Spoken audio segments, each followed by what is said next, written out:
كي تحولك للترجي، هل كانت فما ممكن رهبه اكيد باش تلعب مع الترجي الرياضي، جمهور اكيد صعيب، كيف شنو كان احساسك وقتها انتقال؟ نتذكر بعد باش نعمل اول ماتش اميكال في البارك، نخدم نخدم في السال ميسكولاسيون، وعيطوا لي قالوا لي راك باش تعمل 20 مينوت. كي دخلت احتفال اصلا ما نجمتش نجاوب جمهور الترجي، ما عرفتش على خاطر فاجأني بالاستقبال هذاك.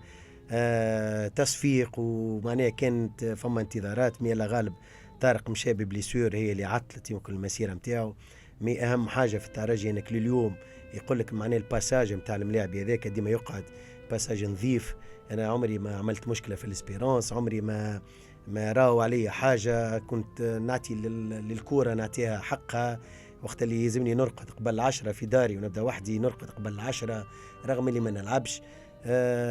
بالطبيعه فما رهبه، فماش واحد ينجم يدخل للترجي وما فماش هكا الرهبه هذيك.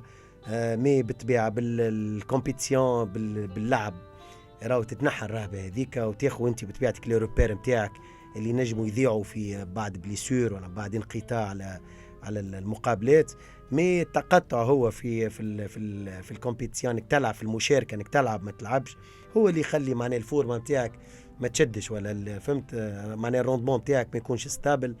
هذاك علاش يمكن انا زاد معناه للامانه ما خذيتش الحظ، مش انا بركه راهو معناه كان سميل جزيره محمد جديدي اللي من بعد تألق في الإيطوال وفي المستير وعمل هذاك الكل. محمد هو انترناسيونال، محمد جديدي راهو ما انا لعبت اكثر من محمد معناه رغم اللي هو سابقني ب3 سنين في الاسبيرونس.